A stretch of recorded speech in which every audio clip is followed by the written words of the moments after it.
What is it, Bernie? Good evening, ladies and gentlemen. Call this meeting to order. It's 5:31. Christina, could you lead us in prayer, please? Heavenly Father, we thank you for bringing us together this evening. We thank you for your gifts of wisdom and courage. We ask that you send your Holy Spirit to help us to use these gifts to justly and faithfully lead our community. We ask you to bless each person in this room and their families. Especially bless the servicemen and women who are serving and protecting our country. Keep them safe from harm and bring them back home soon. Holy Father, please grant the special requests of our hearts. In the name of Jesus, we pray. Amen. Amen. Liz, could you lead us on the Pledge of Allegiance, sir? I pledge allegiance to the flag of the United States of America and to the republic for which it stands, one nation, under God, indivisible, with liberty and justice for all. Okay. Item number 2, public audience. There's no one signed up, so. Item number 3, approved minutes of regular board meeting of August 2nd, 2006. So moved.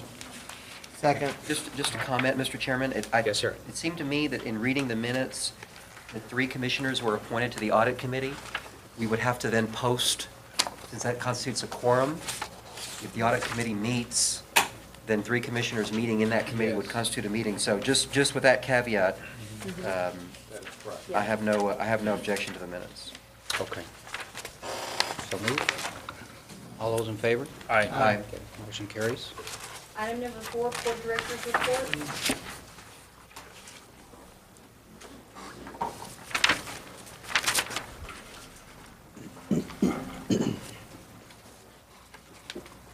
Mr. Chairman, good afternoon, commissioners, and our visitors this afternoon, welcome. Just have a few items here to update. Some of the activities here at the port and outside of the port. We've had some dealings with extraordinary dunnage, and we keep bringing it up, but just to remind everybody that we feel that it's really under control. Joe Garth, especially now, and along with Mr. Gavito, are being very vigilant. Also, Ray Ramirez, with making sure that each company is taking care of the dunnage that is left behind. It's a part of the activity of the stevedoring. And so it's a byproduct. It's an issue not only at our port, but other ports as well. So we feel very good that it's under control, and especially with the storms and everything that are still possible, and we're going to keep it that way. Last week we had, this week early, we had what was called a whirlwind tour here at the port. We were not going to be here. Donna Emard was going to help out with that, and since our trip to England was canceled because of the terrorist potential issues, we were here and we were able to go on the tour. The chairman joined in on the bus, and we gave a tour. Congressman Ruben Hinojosa joined us, and he's, of course, from Hidalgo County, but was very impressed with our port. So I'm delighted that good folks like that were able to join us and see the features of our port and the dynamics of what goes on. And talking with Mr. Berry earlier, it's just really, it's really a good thing how well the steel business, the scrap business is doing. The prices are up, the demand is up, and everything just sort of takes off. And so they were very impressed. Congressman Hinojosa couldn't say enough about how impressed he was with all that goes on here. We told him that we were their friends, that we want to be the Port of McAllen. McAllen has distribution for perishables, for chilled products, and we are working with a line that's told us that they're going to start service here in the near future called MP Line. And precisely once they get going, it's going to be good timing if we're successful with this little roll-on, roll-off service to Guatemala and Honduras from the port of Brownsville. Then, they're going to be taking Transmigrantes cars down that way, and they'll put some trailers on and maybe bring some fruit and some frozen vegetables back from Honduras and Guatemala for the valley. Well, especially the chilled products. We grew up here with the shrimp and the frozen goods, and McAllen did a lot of cross-border perishables, so they're set up to do that. So guess what? It's good that we partner, and we be their port, and they be the distribution center if they know how to do that and have the connections for that. So all of those conversations went very well. Further to MP Line, they have told us this week that they're looking at a startup perhaps in late October, early September. And that'll be a call every 2 weeks from the Port of Brownsville to North Central America.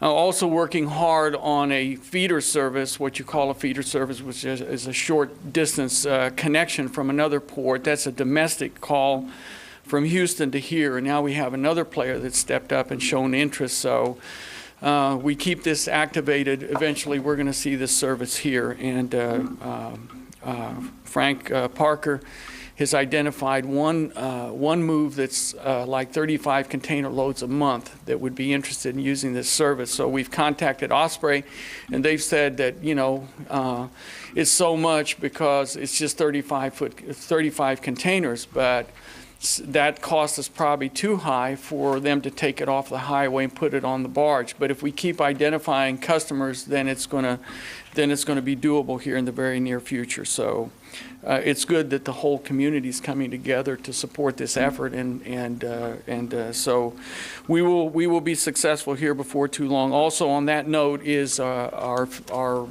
container yard by Terrier Transportation, which are one of our sponsors for our Monterey trade mission, are about 30 days away from being bonded, and that's what they need to have. They have to go through all these security checks and everything to be bonded by U.S. Customs to be able to function as a container yard. But without that, the container carriers really don't come here. So that's key in the infrastructure we need to have, and we're programmed to do that. Quick tariff update. A lot of people in our staff have been working very hard on this. We made a very conscious effort. Donna chairs the tariff committee. It's a lot of work to go through every item of the tariff and look at it and see if the rates are where they need to be and make them real. You don't want paper rates in there, rates that don't produce any business or any revenue for the port. So it's been a long and painful process, but we're getting there. And so right now it's out with the stevedores and some other folks to look at it and look at the changes that we're recommending before we have a workshop and before we bring it back to the board. Somebody approached me recently, and we told the folks that out of the fishing harbor, we're going to work harder to try to find things that would help them in their needs. And one of the things that they have is stray dogs around the fishing harbor there. A person approached us about the possibility of somehow helping with some property where they could set up an animal shelter. So we're working on that, and thanks to B's good work and the leasing committee's activity, they found a place on Old Isabel Road that just might work, and we'll probably be bringing that back to the board. It's almost 4 acres, 3.7 acres. It's got a concrete slab, and if we're going to propose this as a grazing lease to help these people out and see how maybe Mr. Renfro can help us structure that lease. And then once they have the property, then they can officially request grants for that type of activity. Well, they can go help, pick up some of these loose animals and clean them up and bring them away from the port. They won't be euthanized. They will be, they will try to find homes and things. But I understand there's all kinds of animals. It could be a horse, a buffalo, whatever they find out there. So we'll see how that works out. But they're just very grateful that we would help them, work with them to try to find something like that. So we did have a cancellation of our trip to England, so we're rescheduling as we speak, and it was best not to take a risk. There was a high security alert on both sides of the ocean, so it looks like we're going to be going towards the end of September at this point and rescheduling that. We had a big meeting with the U.S. Export Assistance people here in Brownsville, Daniel Rodriguez and Robert Shipley, who are very excited about also the things that they've learned about our port and how we're reaching out to different opportunities, and they're offering to jump in there with us, anything that they can assist us with. And they have statistics, they have a lot of programs that they can use to help us. One final item, the General Land Office has been talking to us, working with us on the possibility of helping to come up with funds for dredging, especially as it goes to renourishment programs like for South Padre Island, and Mrs. Emart has been very helpful with that, trying to coordinate those two things, because this is beneficial to different parties, and it takes the material out of our channel where we don't need it, and it puts it on the beaches where it is needed. And you have to coordinate with turtles, you have to coordinate with spring breakers, so it takes a lot of doing. But anyway, if we get the funds, we have to find a way that the Corps of Engineers accepts these funds, and for it not to be a conflict of any kind, as they're different entities trying to work together. We are also considering celebration for the railroad relocation downtown, and Nino's been working on that, and it's a celebration for Judge Vela, and we're almost there. We believe that we're going to be able to have this, and I don't know if the dates are established, but I'll try to notify everybody so you can participate. It'll be a historical moment, and they're going to toot the horn and on the train and all that, so it'll be a good moment. And that's all I had this afternoon, Mr. Chairman. Thank you, Mr. Lewis.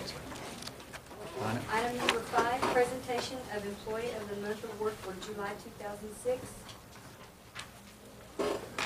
Mr. Chairman, members of the board, I think I've been stood up today, but We'll take the check. but our Employee of the Month started working for the port 43 years ago. Are you going to take it, Mr. Lopez? Mr. Lopez has offered to take the check. He's been with the port for 43 years. He started out as an electrician's helper at an hourly wage of $1. He's now an MT4 skilled craftsman and an expert in his field. During the past 43 years with the port, his attendance and attitude have been outstanding. He's always available whenever there's a problem, day or night, and he continues to be a great asset to the port. Our Employee of the Month for July is Mamie Garcia. It's been a long time. I'd like to add to that we did bring him in and congratulated him on his achievement and all the years of service that he's given to this organization, and just a really good fellow. But he advised that he's not a social person, and I see now that he really meant it, so he didn't show up today. But he is Mr. Electric himself. I tell you, he takes care of all the electrical related items here at the port. We're very grateful to his service. Congratulations, Mr. Garcia. Thank you. Next item, Item Don? number 6, consider and take action on an agreement between B&D and the DRG regarding the financial arrangements for the cost of the rehabilitation of 2 rail sidings, S16 and S17. Okay, the board had a workshop on July 18th, and after that workshop, Norma Torres and I got together and tried to work out the arrangements to get this, these 2 sidings repaired and as quickly as possible. We have submitted an arrangement. I think y'all have seen the terms of it. The BRG board has accepted these terms, and if you all are in agreement, we can move forward. Just to add, those would be improvements, there would be changes, not just repairs. So That's there'd true. be, We'll there'd be be taking those tracks at out. 16 and 17, and that is to expand the capacity for rail loading in that area around Dock 13 and that area behind that area, especially as we grow in our tonnage for steel. Imports and loading onto the rail cars to go into Mexico in a big way, and you know, it's just gotten behind and getting it all together, so it's finally ready to go. It is. Well, if everybody's if we've talked and everybody agrees to this, I'll make a motion. I just had a question, Ms. Duke, on this. How long, on the request for proposals, once they're advertised, what kind of timeline would we be looking at to get this project online? Nino's here. Nino could answer that. Normally at least 2 weeks, but probably on this longer. Advertise, it'll take about a month to advertise for the bids. Okay. Something like that, and then after that, of course, you would close your bids around a time of a board meeting so that there wouldn't be any motion in there, but we need to advertise for 2 consecutive Sundays, and then it'll take at least a month. The thing that we don't have, and the other item that, and I'm getting ahead of the game, but I have not seen a final proposal. And I had sent a memo to Mr. Gonzalez and to Norma about a month ago, requesting quite a bit of information that needed to be implemented in there, and I haven't heard from Mr. Gonzalez on this. So I don't know where he is with that particular aspect of it. What is it that you're moving to accept, Commissioner Cristiano? For the agreement that they have, that B&D and BRG are agreeing to? Is that what you're saying is incomplete, Mr. Gutierrez? The whole contract proposal, that this grant and the bid form, there was some correction needs to be done in the bid form, and it was incomplete and some other items. His would be the construction contracts that we would do Yes. that. This is the agreement between the B&D and the BRG. Yes. So that would be separate? Yes. They're separate. Yeah. They're separate. But in answer to your question, as soon as we get that, advertise to. Mr. List, if we approve this interlocal contract, what is left of funding Dock 16? Well, had a lot of discussion on that because the money tree is only so big, and we have all that to contemplate, and certainly have concerns because we were, as we did the exercise for Dock 16, which we consider to be a top priority, we were coming up with the final figures, we were coming up short on that. So this will take away from our funding, but nonetheless, we're just looking at ways, we really need all of this infrastructure together because it all has to do with the steel. So as we thought through it, it's just hard to have one without the other, so. But we're putting this project ahead of Dock 16? We are moving forward with Dock 16, and I checked today. We're waiting for the results from the geotech studies and expect those to be in about 30 days. And so we're still on schedule with that, and I think our challenges are funding. I guess our hope is that as we find ways to generate more revenues, and we're looking everywhere, then you know, hopefully we'll be able to get creative and be able to fund both projects. But it is true that this $300,000 difference between what we had previously been paid in track rentals and what we will now be paid under the new track rental agreement, that $300,000 had been earmarked originally for Dock 16. That is now correct. we're taking it from that and we're putting it into these sidings. Is that correct?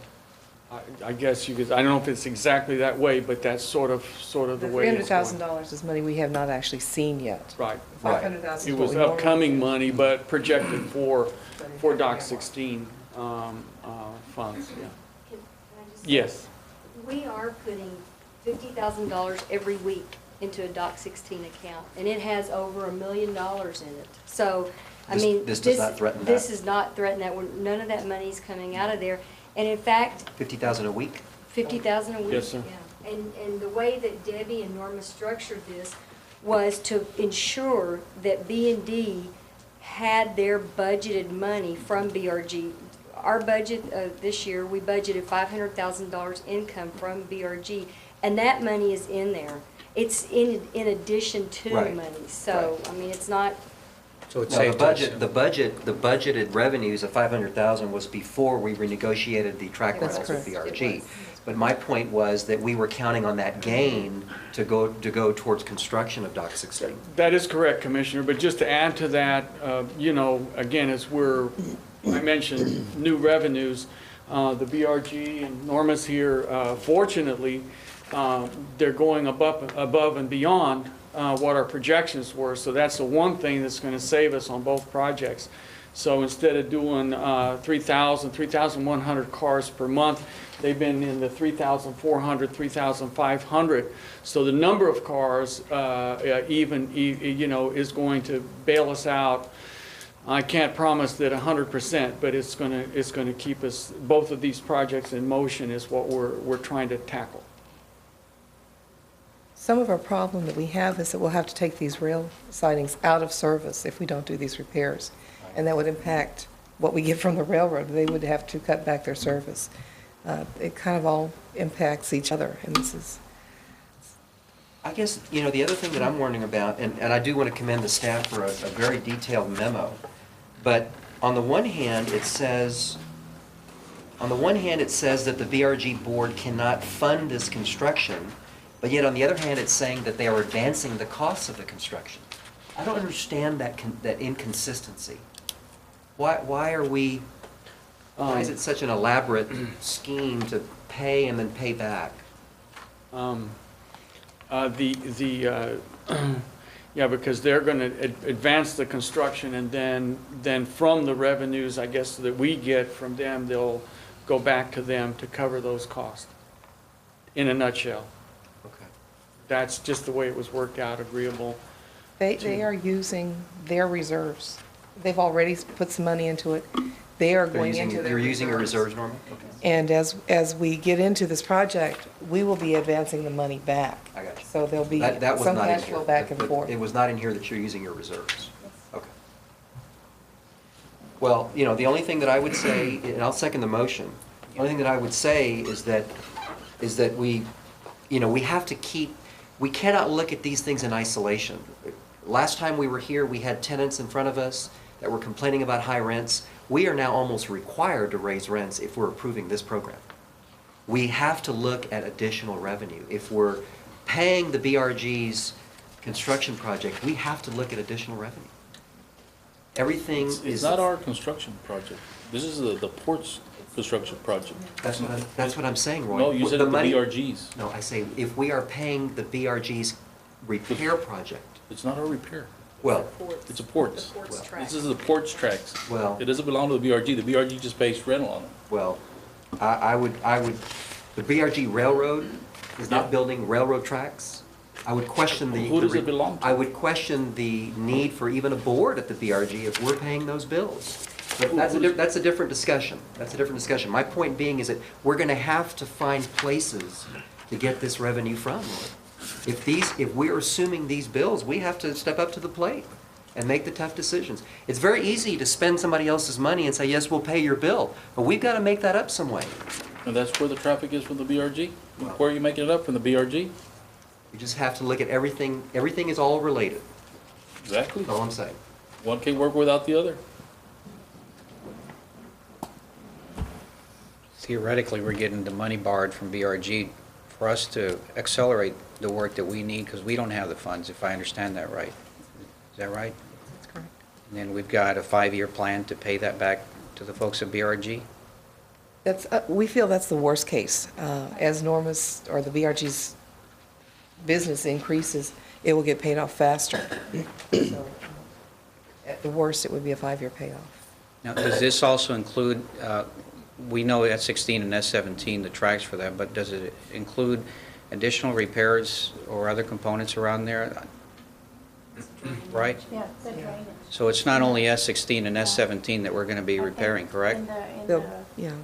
diagrams, there's some culverts and things like that that Nino went ahead and it's gonna help all the drainage problems that we have around that area. So at the same time that we're building tracks, we're gonna correct the drainage problems that's around those patio areas and those tracks. And once those tracks are in, we have money from a bond to put the patios in Okay. around those tracks. So the facility will be a very good storage facility once we get going. Which were the tracks, Norma, that were in real bad shape that you said we needed to That's replace? 14 and 15, I think you're That's also referring gonna be to, that they, included in there? that's a No. separate project. Okay. It's not anything to do with this, but Okay. they need repair, and we have discussions going, excuse me for jumping in, discussions going to work jointly, you know, because I think in the past, the obligation was the BRG to maintain those, but we'll see. If they need total repair, we've got to look at them as well, because that's part of the area where they do the loading again, and there's some drainage issues over there, so we have to look at the whole picture, and we'll be reporting on that as well. Mr. Renfro, as a separate issue, does the port agreeing to pay this expense, does it in any way threaten the separate character of the railroad as a separate legal entity? And does it thereby then make us more of a railroad that can subject us to FELA liability? Well, assuming that this is a total reconstruction or a new track, under the agreement with the PNRG, it would be our responsibility to build it. If this were a repair, which was the BNRG's responsibility, yes, I would agree with you. This is kind of a hybrid, isn't it? But as I understand it, this is a total reconstruction.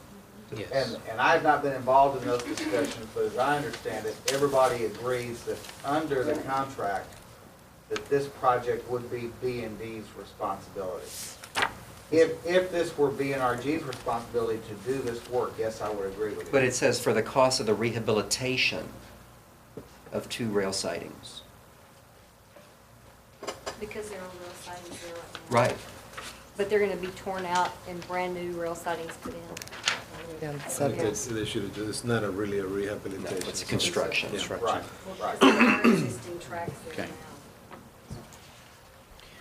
Okay, we have a motion by Commissioner Cristiano for item number 7, seconded by Commissioner Zavaleta. All those in favor? Aye. Motion carries. Item number 7, consider and take action to authorize the staff to advertise requests for proposals for the rehabilitation of S16 and S17 sidings.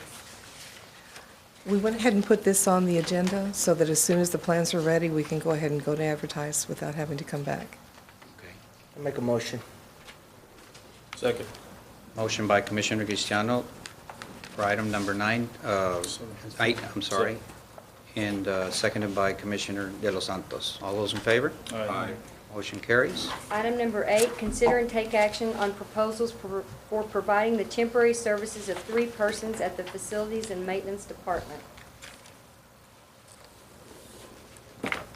Mr. Chairman, members of the board, we received only one bid packet for the temporary personnel services for the facilities and maintenance.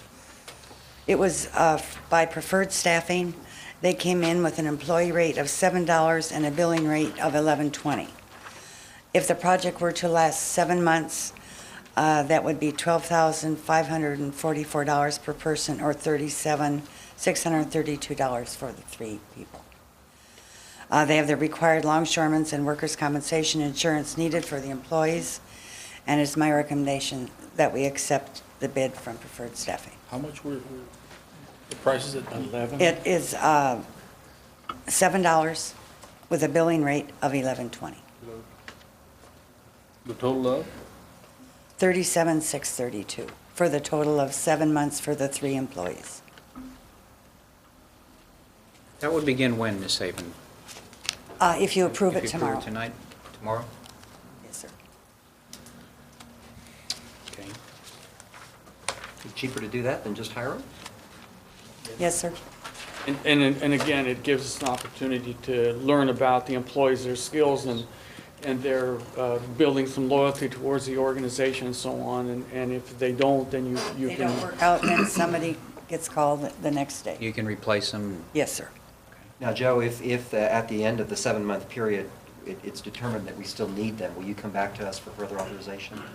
At that time, it will probably be budget time, and we will probably recommend that they be put on, we've changed the organizational chart and put them on full-time. You'll come back to us for that? Yes, sir. You guys would need to for the organizational chart. But this contract could not be extended without further. Without, action. exactly, That was- exactly.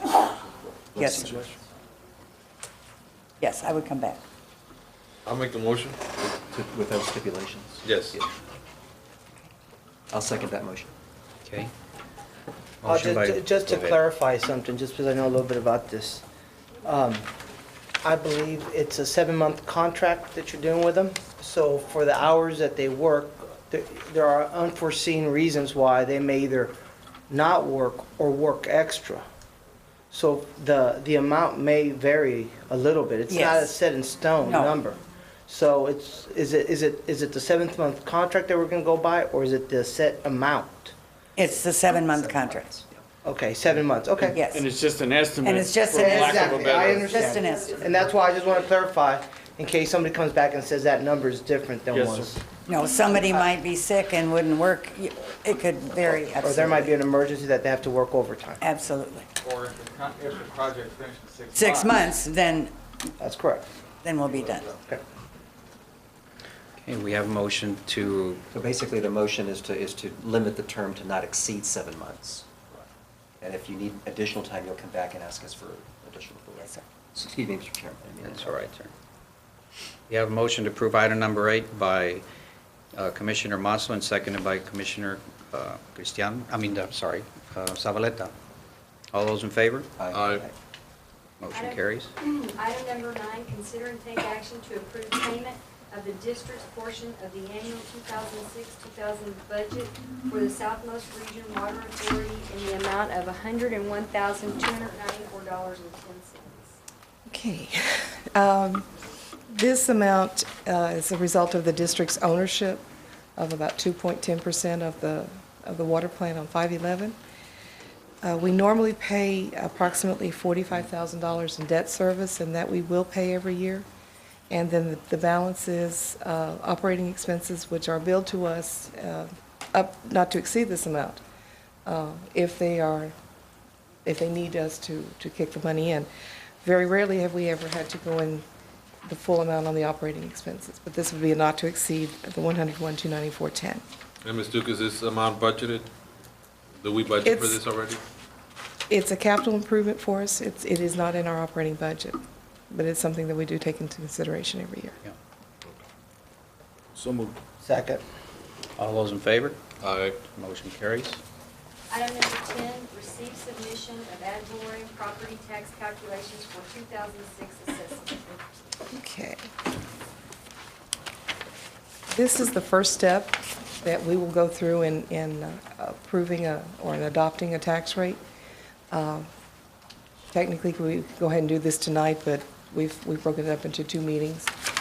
We're recommending a rate that's a reduction, again. We're very happy to be able to do that. We're going to be recommending a rate of .057240. Last year's rate was .06730. For taxes, it's a significant reduction. We had, in our valuations of our property, almost $750 million of increase in valuation. A lot of that was new construction. A lot of that was increased valuations. Our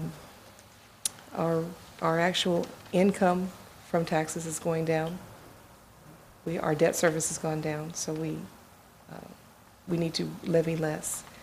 And this is ready for you to acknowledge receipt of these calculations. Before we continue, let me ask you on the district's budget of tax revenues to fund maintenance and operations. We have an amount of $500,000. Yes, sir. how long have we had that as our budget? I've been here a long time. It's been that budget since a long time. I would say since the early 70s. In your opinion, or maybe somebody that can give an opinion on this, do you think that is a good amount to have, or do you think we should be a little bit more conservative in that number? That has been kind of our cushion, fall back on if we have bad times. Back in the 80s, sometimes that was our operating budget for the year. I know that we talk about this 500,000 quite often. If we take it out and say we're not going to get it this year, it's very, very difficult to get it back. Okay. It's not something you can turn off and turn back on. I was actually thinking of it the other way. To increase it? Well, I was just thinking of in case, I mean, hopefully we never have a situation like this, but, one day there might be a hurricane come this way and we may have a situation, and that's where I'm going with it. I'm not an expert on this field, I'm inquiring. Could I say something? Certainly. I would think that, we're going to pull or increase it, let's say to 800,000. We're actually taking it from the monies that we're getting in taxes, and it decreases our. The debt service monies that cannot be we're- decreased. It can't? It cannot. We are required to levy the debt service portion, how much we need. I mean, that's set. The M&O is more free form for us. There are limitations on what we can do that would be subject to a rollback. We can set it up as much as we want, but they would be subject to rollbacks, and you'd have to have public hearings, additional public comment on it. So we could do what we want to do, whatever the board decides would be appropriate. Debbie, can we actually reduce the actual levy, not just the rate, but the actual levy, and still meet our debt service obligation? It would come out of the 500,000. We could not reduce unless we use operating Is that what you were asking, funds. Mr. Chairman? Yep. Actually, what I was getting to is the debt service, because my understanding is that. That's true. The monies that we collect from the taxes, we take 500,000 out of that and have it for M&O operations. Is that right? And then the difference, we use it to pay down the, We collect a certain amount every month, and out of that, we'll do an analysis, and so much will come in that is paid for debt service, and some is paid for M&O, and we just take what the calculations tell us. It's not we pull the 500,000 out. We may not get to 500,000 if tax collections are bad, and if they're very good, it'll be over. It is based on a percentage of the rates to each other. okay. Well, I guess if you take an average of what, 3 million is what we average collecting? 3.2 right now. 3.2 million from taxes, we take 500,000 out of there and have it for M&O. That's correct. The rest is used for debt service? Yes. So where would the other 300,000 to Mr. Gustavo that he wants to, we take it from there, right? We would have to increase the rate to get more taxes. We would have to increase more taxes. Have we needed to amend our budget to increase our M&O over the last 5 years? No. So what's the point? I mean, I don't understand why raising it if we haven't needed to increase that budget. We're gonna be decreasing the taxes on the community, which is great. And all I'm thinking about is the unknown disaster of the day tomorrow, we have a hurricane. I mean, all I said was I want it to be looked at and something we should consider. Yeah. Because it's very important, when things are great, everybody looks good. But, just wait till there's a disaster and they're gonna say, why were we not prepared? And that's what I'm saying. But is there a tax rate that results in a lower tax levy, even given the increased appraised values, that can still pay off our debt service? The calculations give me the debt rate, and there's no wiggle there. I mean, it comes back. The M&O rate is whatever we decide to set. So yes, there is. There is a rate that we can But set it's in at total. the expense of the M&O. At the M&O. Unless we decide, In terms of cents for $100, Mhm. how much is the M&O tax? let me go back. It's very low. 0.00 something, I bet. .008. It's .8 So If you cents. were to get rid of the M&O tax, that would cut your rate by an additional .008. But you could not go below that, or you would be in default on your bonds. Right. You're required to collect that. But you could go down an extra, whatever that is, 0.8 of 1 cent and that would eliminate the M&O, and that's the most you could do. What did we spend last year, for example, last budget year in maintenance and operations for that $500,000 line item? We got $500,000, $499,800 or something. So we're pretty close to what we're doing. Well, we get that money to go into operations, and it's spent with our operating funds. I mean, how much did it cost to operate that wood last year?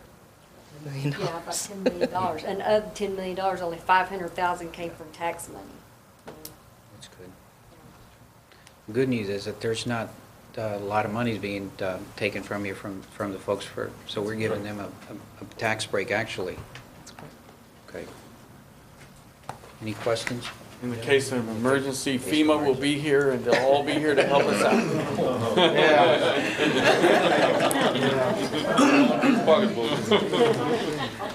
President Have a Reagan, motion to approve. President Reagan said that the two things that you don't want to hear is, I'm from the government and I'm here to help. So moved, Mr. Chairman. Okay, we have a Second. motion by Commissioner De Los Santos, seconded by Commissioner Cristiano. All those in favor? Aye. Motion carries.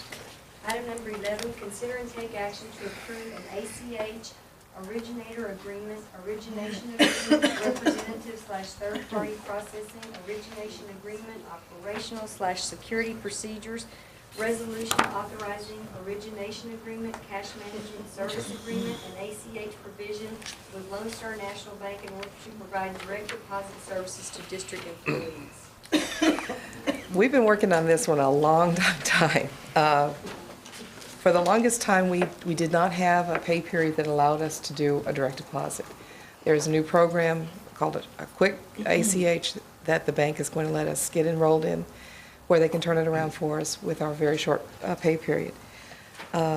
These are a lot of agreements. They are standard to setting up a direct deposit and the protections back and forth. Does that require our employees to bank at that bank, though? No, it does not. Okay, so they'll direct deposit to the bank of the employee's choice. choosing? Correct.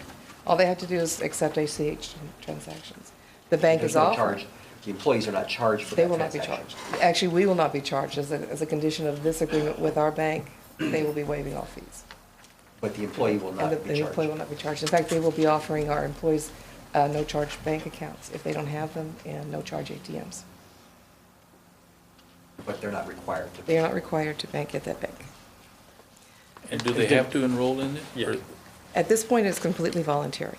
volunteer, so We would like to come back and look at it in August to see how things are. Some ports are using it as a way of planning for an evacuation. If their employees are evacuated, Still they get still their get money. paid. But at this point, it's completely voluntary. I'll make a motion. Do we enter into these agreements? on the question there, I'd like to I'm going down a little bit further. Yeah. I just want to make sure that we're not going to jeopardize or hurt our employees if they are going to go into this, let's say not today, but further down the line. Because I'm looking here at their vacation checks. Right. That item there, because I know a lot of the employees that work out here, they wait for that vacation check so they can go on vacation. And the other way, they're going to have to wait till that money goes into the bank, and they're going to be waiting a week before they can leave on Oh, vacation. no, not a week. The money would go into their bank on the payday. On the What- payday. On the payday. On their payday. And it's electronic, right? But how is it done right now, when they go on Right now, they're going to vacation? be out, if they were to leave this Friday and they're going to be out next Friday, they picked up 2 paychecks, which is a check in advance. Okay. And how it would work under an ACH deposit is they would pick up their paycheck, and on Friday, their money would be there the next week. While they're on vacation, they could go to. But if they pick it don't up. have a checking account, they don't have an account, how are they going to get their money? Those are the people that I'm looking out for. But again, it's voluntary. The ones that's It's gonna voluntary. hurt, they don't have to take it. Well, but she says right now it's voluntary, but then we're looking at it further down the line. But we're looking at it, and those are the things that So we'll I be just One of the don't- things that we have on the agenda I is just to. don't want to go remove- down the road and later hurt And- those employees that don't have all the. Yeah. And no, we will keep those sensitivities in mind. The employees that don't want to enter into this program still get a cut check, right? Yes, Yes. but they won't get an But could I- advance but check. what They won't get the advance check. They won't get That's an what I'm advance talking check. But that's a separate issue, I think. Yeah, that's coming. Well, but that's coming there too. That's coming up. Yeah, it's coming up. It is. Coming it's on right, there. right below. It all falls together. I have looked at a lot of mandatory programs. There are a lot of mandatory programs out there. All of them have provisions for cutting checks. You have to, because the first paycheck is a cut check anyway. There are provisions for exempting employees in all the programs that I've looked at. Even though it is mandatory, if they cannot get a bank account, there are exemptions that are written into policy. Yeah, as long as it's protection there. I think that's also a benefit to point out that, you know, a lot of people, especially, you know, that are not as banking savvy, and they go and they get charged $15 a month. With this system, they're gonna get a no-charge account, and that's a benefit. And so they will have their checking, no cost, and Debbie will help them work through all that for those that are a little apprehensive about But it. at this point, it's not. In fact, we're going to start out at first with just the administrative staff, and by November 1, we want to be able to offer it to kind of get some expertise, As a voluntary thing. and it would be voluntary at this And it would point. be Yes. We have a motion to approve by Commissioner Zavaleta. Is there a second? I second it. Commissioner Masso seconds it. All those in favor? Motion carries. Item number 12, consider and take action to amend the Brownsville Navigation District Employee Handbook to add an item implementing direct deposit. I've submitted an item to be added to our employee handbook that covers the guidelines on how we would administer it as a voluntary. So moved. Second. Okay. Motion to approve by Commissioner Dos Santos, seconded by Commissioner Cristiano. Those in favor? Aye. Motion carries. Item number 13, consider and take action to amend the Brownsville Navigation District Employee Handbook to amend item 803 to include direct deposit option. We currently are doing a sort of direct deposit where we are withholding for different banks, and especially the credit union, and cutting a manual check and actually taking it and delivering it to the bank. And we would like to remove this as an option. If someone wants to do a direct deposit of any nature, it would have to be through the ACH.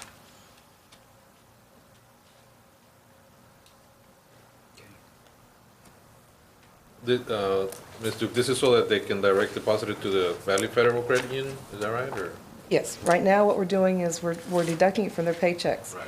And Friday, we cut a check out of our payable system, and we give it to Mr. Lopez, and we give him a list, and he takes it over and gives it to one of the secretaries at the credit union, and then she then posts it to their accounts. It's not a real true deposit.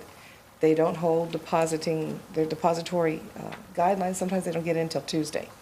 So it's not a real good system. It's the best we've been able to offer. But we'd like to pull this off the table. I've got Mr. Lopez running to about 3 or 4 banks right now. And we'd like to take that back, and if you want a direct deposit, you can put it through on the electronic. It gets there on the payday. I'll make the motion. Second. Motion to approve item number 12 by Commissioner Masso, seconded by Commissioner Cristiano. Are those in favor? Aye. Motion carries. Item number 14, consider and take action to amend the Brownsville Navigation District Employee Handbook, item 402, paydays, to remove provision for issuing vacation checks. Here we are. Here we are. I knew we'd get there sooner or later. We would recommend doing this. We have some concerns about the control of the payroll checks. We've got to keep track of somebody who's already received one or maybe 2 out there. It's a problem sometimes, and sometimes supervisors forget to let us know in advance. And we are running around at the last minute trying to get somebody a check that they're depending on to go on vacation. It impacts us on our end on getting money to the federal government and all these other things that we have to do after a payroll. And we would like to take this option off. If I understand what the concern is, couldn't we have a policy that for vacation checks, that those would be just hard checks? And solve a problem? If they're on direct deposit, that would be taking them off a direct deposit for 1 week and then putting them back on. That wouldn't make sense. That wouldn't. It would be a problem with the, In that it's not the routine paycheck, that's, But you could process the 2 weeks at one time. That's true too. good. Give them enough time to come in and tell you they're going on vacation, that way, Electronically, they could be before there they before. go, they've already got their money. Well, if we move it back 2 weeks, then We'll come back with a better I just need to be deadline. sure there's some provision in there that's not gonna hurt somebody. I wanna make sure that everybody goes on vacation, has money to go on vacation. We agree. And what you're saying, your recommendation is that you stop prepaying, period. Yes. But electronically, you're going to have it on the day. think How they long do. have we been doing this? But I think what they're recommending is that we would do a wire. If they're doing on an ACH, they would get their ACH for the 2 or 3 weeks, as it's, if it was a paper check. What, if they were not on direct deposit? They would still get, the vacation checks would still be issued regardless of how we're paying them. I think that's what Roy's That's my concern is. concern, yeah. Could I ask something? Mr. Gavita, how would that affect your employees, sir? Well, if they're not on direct deposit, okay, let's say they choose not to be on direct deposit because they don't have a checking account, will this affect them in receiving their checks if this passes? They would, in other words, we wouldn't pay anybody for taking their vacation early? If this passes, that's correct. That would kill That's that too, correct. regardless if they get direct deposit or not. That's correct. Yeah, If it that's the passes problem. as it's written. I probably have the second largest group in the port. Joe Garza's got the first. And a lot of these guys, I mean, they'll sit in the office and wait for their checks and they'll come in on their days off and stuff and pick up their checks. They live from week to week. During the beginning of the year, when their kids are gonna go into school, they'll all take, and you'll see most of these people here take a week vacation right before school or the week before that, so they can get double checks, so they can go buy the school supplies and that's where I have the biggest gap all the time is right when they go back to school. And their concern has been that they like to be able, a lot of them take, 3 or 4 days off and they take off on a Wednesday or a Tuesday and take 3 or 4 days off and they get their check that they're gonna get on Friday. They're not gonna be able to do that either Tell you what, with this, right? why don't we just table this, out of respect for our employees, let's just Yeah. table this and come up with a way that meets her concern, but yet also is sensitive to those kinds of issues. So moved. I'll second that motion. Motion to table? Okay, next item. Item number 15, I'm sorry. All those in favor? Aye. Motion carries. item number 15, consider and take action to amend ordinance number 7 relating to the contracting for solid waste collection and disposal services at the Port of Brownsville. The district has historically provided garbage service for our lessees. One time we had a garbage truck and a crew. Now we contract that service out. As a result, we take total responsibility for collection losses. We are now in the service department for our provider. We are the link between our unhappy customers and service providers. We feel that it's time for the district to get out of the garbage business. On June 30th, our contract with GMS expired. We have negotiated with them to continue on with us for another year, and that they will begin to start directly billing our customers. At the end of the year, we're addressing in our tariff licensing of garbage companies, solid waste management companies, to allow them to come in and get a license to provide the service to our lessees. In the meantime, we needed to look at this ordinance that pretty much locked us into providing the service. I had put a version out to you all. Daniel had come back with some revisions that gave us more options. We had said we are only going to do it with licensed contractors. He suggested that we use our employees, that we can hire somebody to do it, or we can use a licensed contractor. Gave us a little bit more latitude in that. And so this revision is ready for your consideration. So moved. Second. Okay, we have a motion by Commissioner De Los Santos, seconded by Cristiano. All those in favor? Motion carries. Item number 16, consider and take action to amend contract number 3368 with Governmental Managerial Services, Inc. to extend the contract term to provide solid waste collection and disposal services through June 30th, 2007 and to change the term of the contract to require direct billing to the district's lessees for this service. This is the amendment to that contract to allow us to continue on and to require GMS to go ahead and bill direct. We hadn't, Debbie, we hadn't done that before when we extended, we were here on this before, right? When we did the extension, the 1-year extension? Actually, you gave us authority to negotiate this extension. Oh, it was just an authority to negotiate, okay.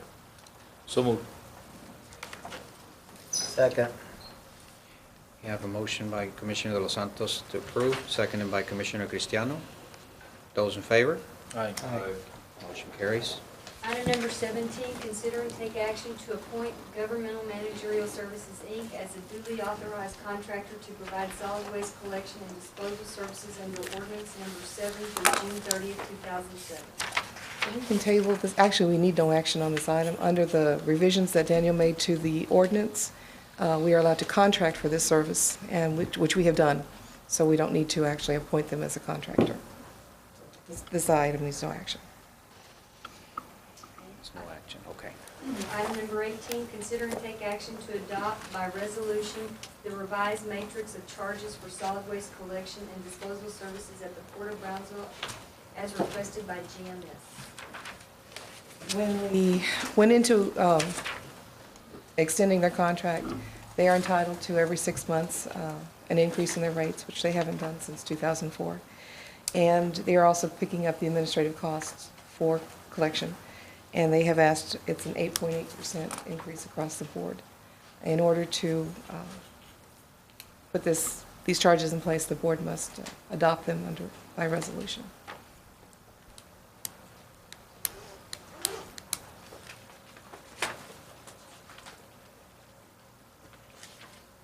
After looking at it, this is, I have some service at my house, and this is less than what I pay at my house. I'll make a motion. Second. Okay, just one thing, it's 8.8% across the board, you said? All rates were increased 8.8%. Okay. We have a motion by Commissioner Cristiano, seconded by Mr. De Los Santos. All those in favor? Aye. Motion carries. Item number 19, consider and take action to authorize the staff to advertise requests for bids for the district's employee health and life insurance program. Okay, we do this annually. Blue Cross is unwilling to give us more than 1 year at a time, and so we just request that we go out and get bids.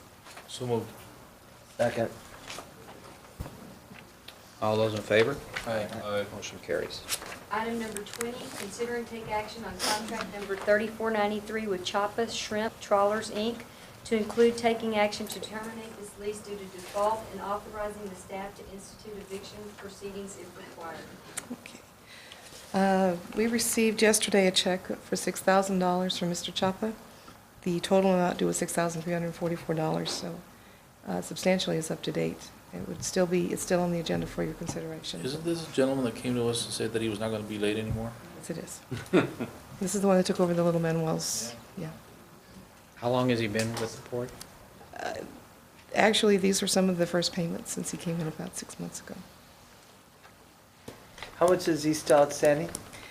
$344, and then another $900 is due this month. I recommend that he comes in and pays all the money, just the way he promised us here when we were leaning with him. I think he needs to come in and pay all his money, just like everybody else does. I suggest you put it on the agenda next meeting so he can come and pay the rest. Sure will. So he paid $6,000, but he owes $3,044. No, he owes $300. 344. However, he had not paid any of his payments since we went. I'll make a motion to table it for the next meeting. I'll second that. Okay, all those in favor? Aye. Motion carries. Item number 21, consider and take action on contract number 3363 with Norberto Perez, CPA, to include taking action to terminate this lease due to default and authorizing the staff to institute eviction proceedings if required. Mr. Pettis has made payment on this. He was, I think, a little conflicted and has decided to keep this lease for right now, in full. This one's paid in full. Okay, so we're okay with that. Yes, sir. We have a motion? Do we need, Daniel, do we need no action required? Okay. No action. Item number 22, consider and take action on contract number 3340, Fish Camp number 17 with Tom Landry to include taking action to terminate this lease due to default and authorizing the staff to institute eviction proceedings if required. This one has not been paid. These are $350 per year. We believe technically if they don't pay it, it expires, but we always bring them back to the board just to make everything official. There is nothing on this lease side. This one's vacant. So there's nothing on the side, there's no need for eviction. No, there isn't. There isn't. We haven't been out in the last couple of months, but Well, but we still need to terminate the You lease. need to terminate the Yeah. lease, but there's no need to authorize an eviction. Motion to terminate the lease. Second. All those in favor? Aye. Motion carries. Item number 23, consider and take action on contract number 3226, Fish Camp number 9 with Keith Slater and Penny Purcell to include taking action to terminate this lease due to default and authorizing the staff to institute eviction proceedings if required. and this one, there is a building out there, so we would ask that you terminate this one and authorize an eviction. No contact made with them or anything? We haven't been able to find them. Okay, so moved. Second. Okay, all those in favor? Aye. Motion carries. Are we done with the Debbie Duke agenda? Thank you, Debbie. Thank you, Debbie. Item number 24, consider and act on the following leases. Number 1, Gulf Facilities, Inc., new lease. Chairman, Commissioners, Golf Facilities, this is a new lease that replaces expired lease B&D contract 2247. It is to be effective March 1st, 2006, for 5 years with one renewal option of 5 years. It's for the purpose of stevedoring and warehouse activities. The rent is $5,412 a year, and this is based on 2.255 acres at $2,400 an acre a year. And this is ready for the board's consideration. So moved. Second. All those in favor? Aye. Motion carries. Item number 2, U.S. Petroleum Depot, Inc., new lease. This new lease terminates and replaces B&D contract 3462 to International Trades and Forwarding LLC. It's to be effective July the 6th for 5 years with one renewal option of 5 years. It's for the purpose of shipping and receiving oil products. The rent is $19,602 based on 5.445 acres at $3,600 per acre per year. And this lease is ready for the board's consideration. So moved. Second. All those in favor? Aye. Say, motion carries. Item number 3, International Trades and Forwarding LLC release. This release is subject to the board approving of the new lease to U.S. Petroleum Depot. So moved. Second. All those in favor? Aye. Motion carries. Item number 4, Marine Salvage and Services, Inc., release. This new lease to Marine Salvages and Services will terminate and replace B&D contracts 1420 and 2387 to Sea Garden Sales Company, Inc. To be effective, the new lease is April the 25th, 2006, which is the closing date between Marine Salvage and Sea Garden. April or August? August the 25th, sorry. The purpose is for shrimp boat operations, boat rebuilding and construction work. The rent is $9,600 per year, and that's based on 400 feet of street frontage and 400 feet, linear feet of dock at $1 per foot per month. And this new lease is ready for the board's consideration. So moved. Second. All those in favor? Aye. Motion carries. Item number 5, Sea Garden Sales Company, Inc., release. This release of the 2 leases to Sea Garden, subject to the board approving of new lease to So moved. Second. All those in favor? Aye. Motion carries. Item number 6, STC5 LLC, assigning a Sprint Spectrum LP amendment. This is an amendment to add 2 additional 5-year options to the lease.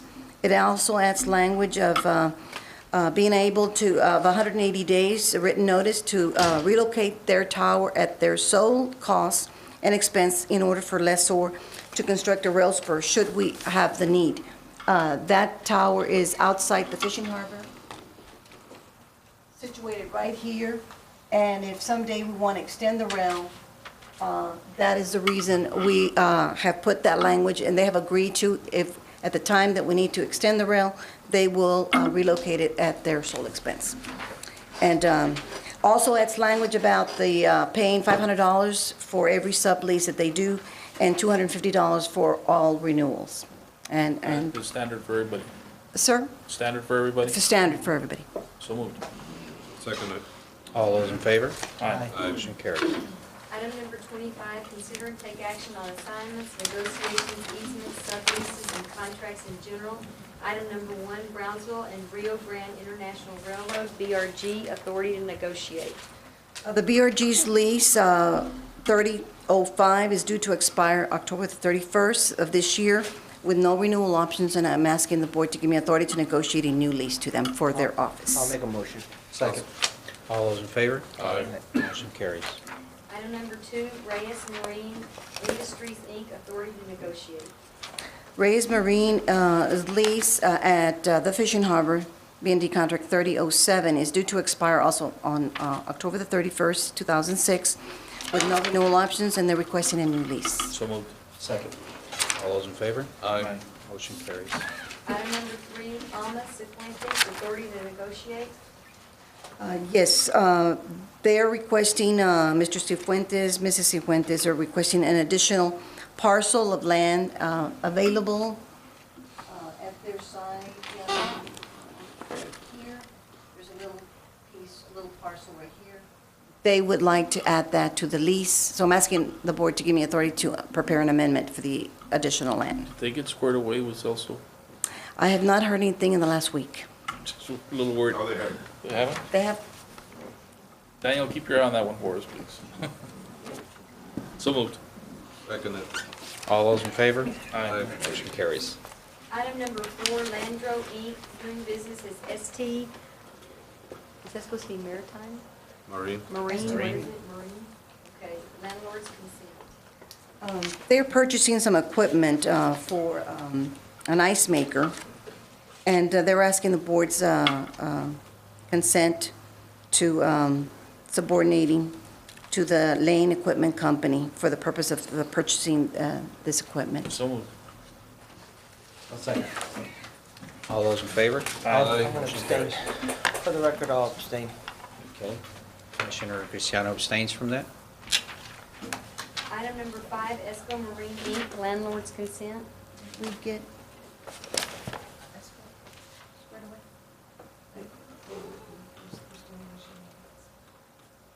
would it be current? No? They would not, they would be?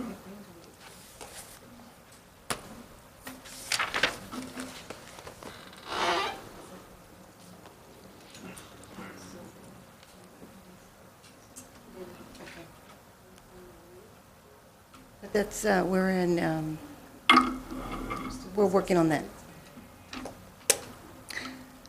Let's move to table until after executive session. Y'all can chat about that. Second. All those in favor? Aye. Motion carries. Item number 26, adjourn into executive session. It's now 6:38. Adjourn for executive session. And, Tab, Mr. you're gonna Chairman, for present, that, I'd right? like to bring in Nino for that item.